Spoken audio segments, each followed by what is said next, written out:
ये जो फरसा लहरा रहे हो सब पर मुकदमे होंगे। महिला डीएसपी की चेतावनी पर बड़ा हंगामा, बीजेपी नेताओं का फूट पड़ा गुस्सा।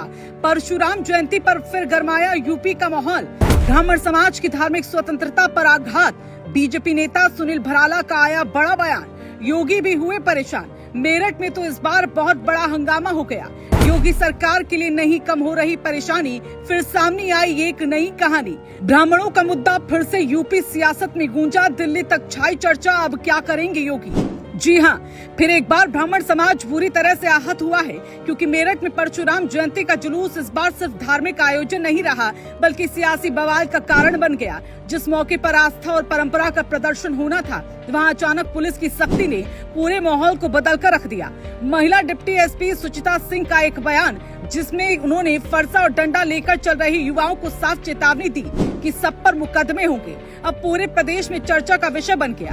ये वीडियो जैसे ही सामने आया, देखते ही देखते सोशल मीडिया पर वायरल हो गया और उसके बाद जो हुआ उसी सियासत को और गरमा दिया। इस वीडियो को आप भी देख सकते हैं, कैसे महिला अधिकारी सख्त चेतावनी दे रही है, लेकिन इस बयान के बाद ब्राह्मणों में गुस्सा दिखाई दिया है। ये जो फरसा लहरा रहे हैं, डंडा लहरा रहे हैं, ये सबकी फोटोग्राफी हो रही है और इस सब पे मुकदमा लिखा जाएगा। जितने भी डंडे सब तले करिए। दरअसल मेरठ में परशुराम जयंती के मौके पर भव्य शोभा यात्रा निकाली जा रही थी। शहर से लेकर देहात तक कई जगहों पर जुलूस निकले, जिसमें बड़ी संख्या में युवा शामिल हुए।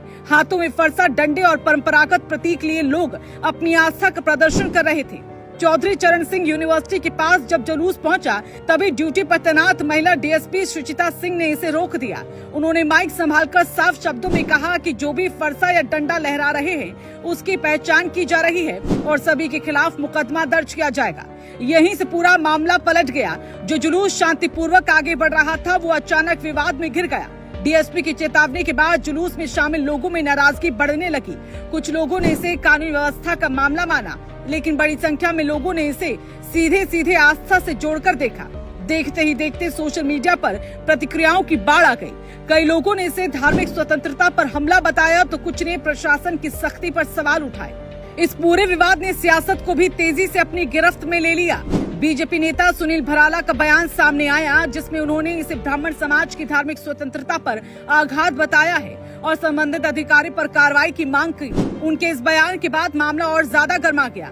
अब ये सिर्फ एक प्रशासनिक कार्रवाई नहीं रही, बल्कि राजनीतिक मुद्दा बन गई। विपक्ष और अन्य संगठन भी इस पर प्रतिक्रियाएं देने लगे और मामला मेरठ से निकलकर पूरे प्रदेश की राजनीति में गूंजने लगा। ब्राह्मण और त्यागी समाज के कई संगठनों ने भी इस घटना पर नाराजगी जताई। उनका कहना है कि जहां अपराध पर सख्ती दिखानी चाहिए, वहां प्रशासन आस्था के प्रतीकों पर कार्रवाई कर रहा है। कुछ नेताओं ने ये भी आरोप लगाया कि समाज के आयोजनों को अनुमति नहीं दी जा रही, जबकि अन्य मामलों में ढिलाई बरती जाती है। इससे संदेश जा रहा है कि प्रशासन का रवैया संतुलित नहीं। यही वजह है कि अभी मामला सिर्फ एक जुलूस तक सीमित नहीं रहा, बल्कि सामाजिक और राजनीतिक बहस का केंद्र बन गया है। एक तरफ प्रशासन कानून व्यवस्था बनाए रखने की बात कर रहा है, तो दूसरी तरफ समाज इसे अपनी परंपरा और पहचान से जोड़कर देख रहा है। अब सबसे बड़ा सवाल यही है कि क्या ये विवाद यहीं थम जाएगा या फिर आने वाले दिनों में और बड़ा रूप लेगा। फिलहाल इतना तय है कि इस एक बयान ने यूपी की सियासत में नई हलचल पैदा कर दी और अब सबकी नजर इस पर है कि आगे सरकार और प्रशासन इस मामले को कैसे संभालते हैं।